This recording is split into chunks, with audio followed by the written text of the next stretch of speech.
Every year, WLJT invites kids to write an original story, draw their illustrations, and then submit their work for the Reading Rainbow Young Writers and Illustrators contest. The winners receive recognition and prizes, including a savings bond provided this year by First State Bank. Here now are the 2008 winners and their stories. How Molly found a friend. Once upon a time, there was a girl named Molly. She was the only child in her family and hated to share. One day, her mom told her that she had to go to school. The first day at school, Molly was very scared. A girl named Cindy tried to be her friend, but Molly pushed her away, so the teacher gave her time out for 10 minutes. Molly's first day at school was terrible. The next day at school, Molly did not want to go to school, so she pretended to be sick. But her mom did not believe her and made her go to school anyway. At recess, when they went to the playground, a boy named Eddie pushed her down and started laughing. Then all the other children also started laughing, except Cindy. Cindy yelled at Eddie, "Stay away from Molly, you bully." Then she helped Molly up. Molly said, "I am sorry for pushing you, Cindy. Will you be my friend?" "Yes," said Cindy. Then Molly and Cindy became best friends forever. If you go to Cherry Tree Lane, you can still see them playing in Molly's backyard. The end. My Room by Tinley Wynn. If I could have any kind of room in the world, it would be a room full with my favorite things. The floor in my room would be made from clouds. That way I could float in my sleep. The walls in my room would be waterfalls. That way I could hear the sound of the water when I lay down to sleep.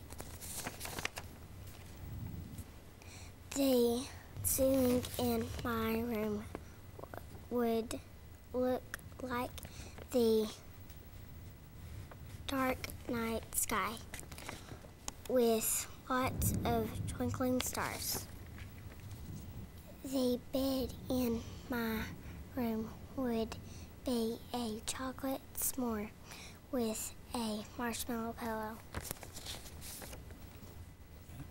The lamp in my room would be a small home for fairies. The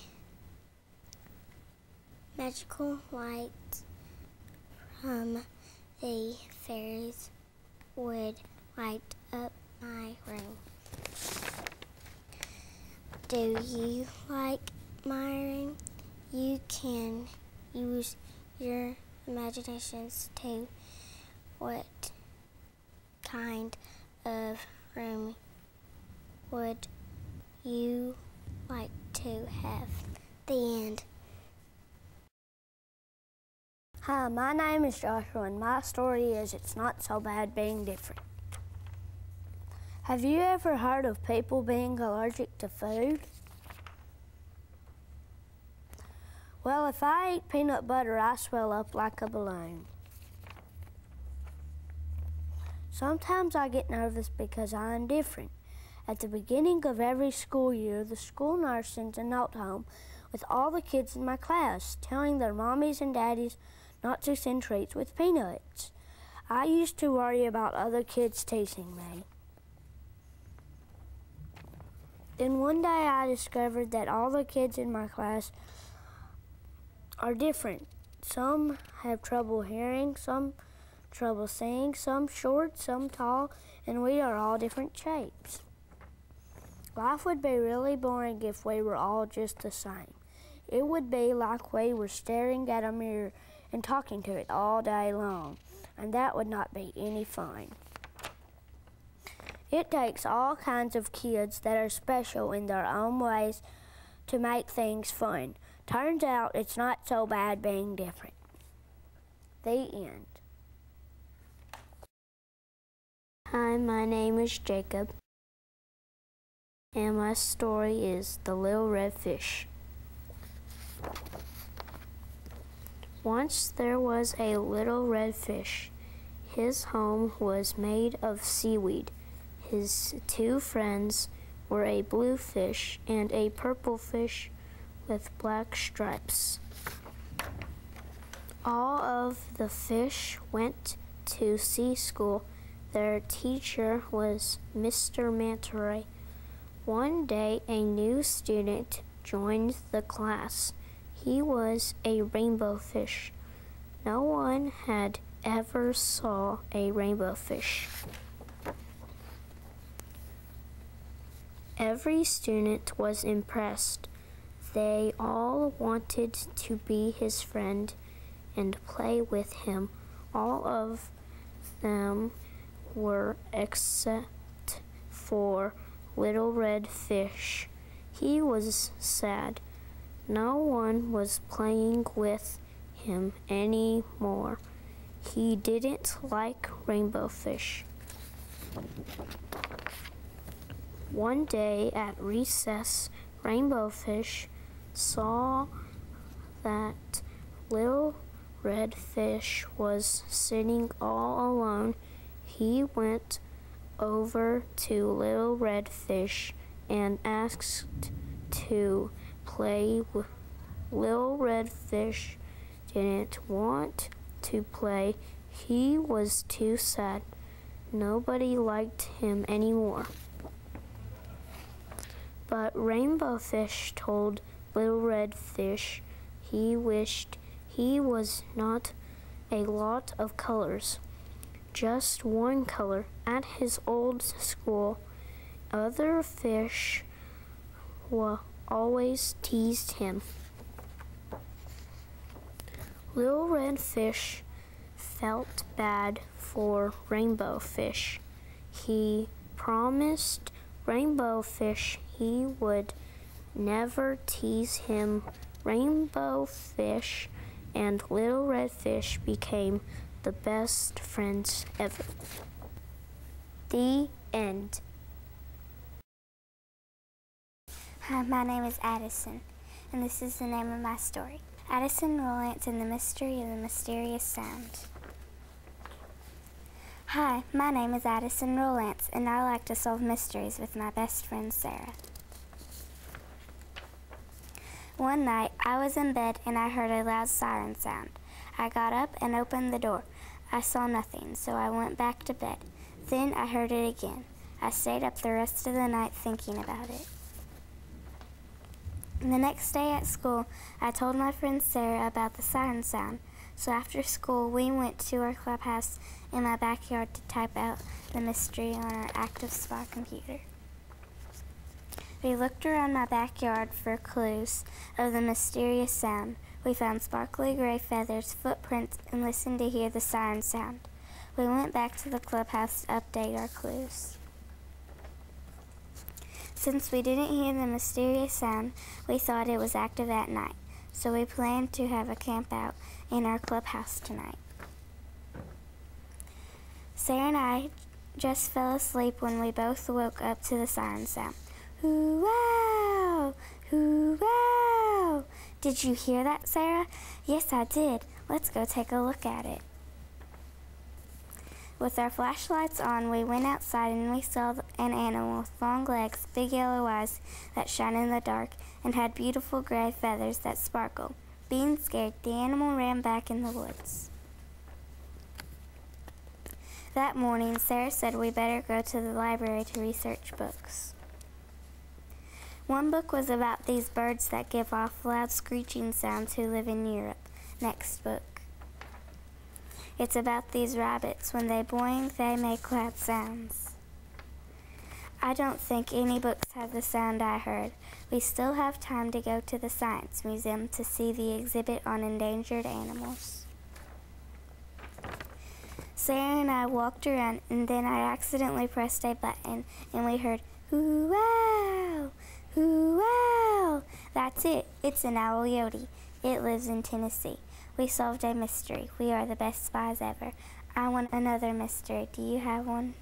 The end. Hi, my name is Kelsey. The name of my story is Iowa President, written and illustrated by Kelsey Coon. I would love to be the next president of the United States of America. I would sign important papers.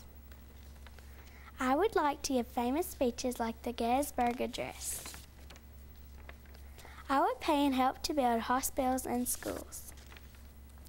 I would love to go to different countries. I would like to help leaders from different countries to get along. I would love to be followed all the time if I was president. I would love it if I walked into a room and everyone paid attention. I would help people find jobs. I would help to keep our earth clean. I would not lie if I was president. I would be a good listener too. I would be a good president just like the United States of America deserves. The end. My name is Kayla, and my story is a kindergarten teacher. Once there was a little girl named Michaela. It was her first day of kindergarten, and she was nervous. Her older brother, John, told her all about a teacher's life. He told her that the only reason people become teachers is so that they can torture children. And those kindergarten teachers, they are the worst. Michaela got dressed for school. On the way to the bathroom, Michaela saw John. He said, "Ready to meet the bride of Frankenstein? They say she eats worm guts, snake eyes, and pig blood for breakfast, squirt."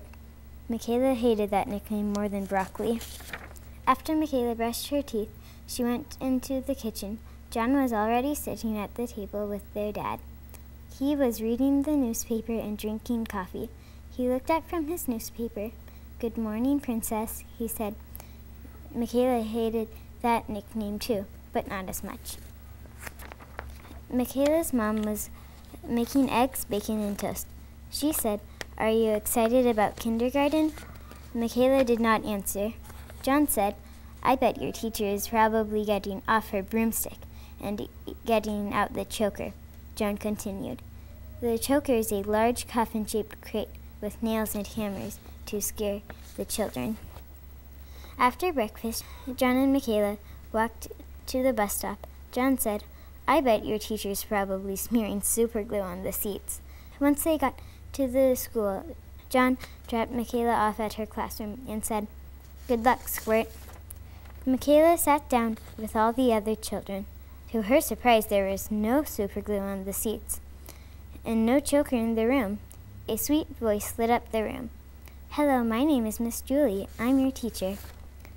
After school, Michaela and John were on the bus when John said, "Boy, my teacher gave me a whole bag of homework.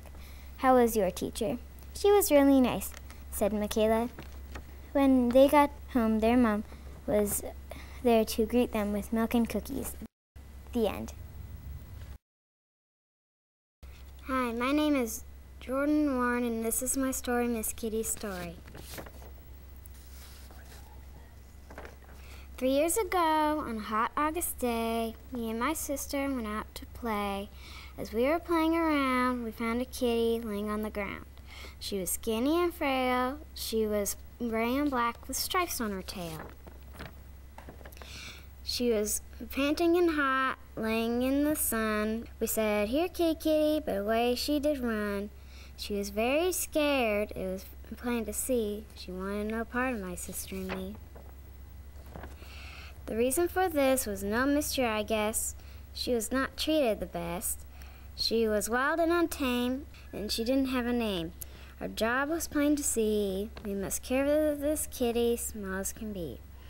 We fed her and tamed her and gave her a name. We named her Miss Kitty. She would never be the same. She became stronger and rounder each passing day. Then one day, she just went away. We were sad, but soon after we were living in the house, she showed up with a plump thing not much bigger than a mouse.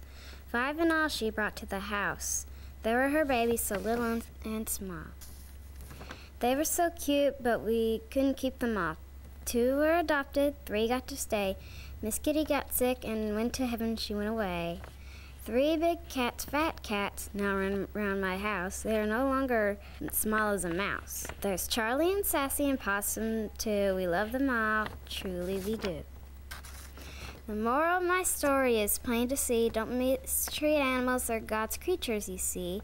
Love them and feed them and give them a home. Don't leave them all over the town to roam. This is the end of my story. This is the end of my rhyme. Adopt a pet and have a good time. The end.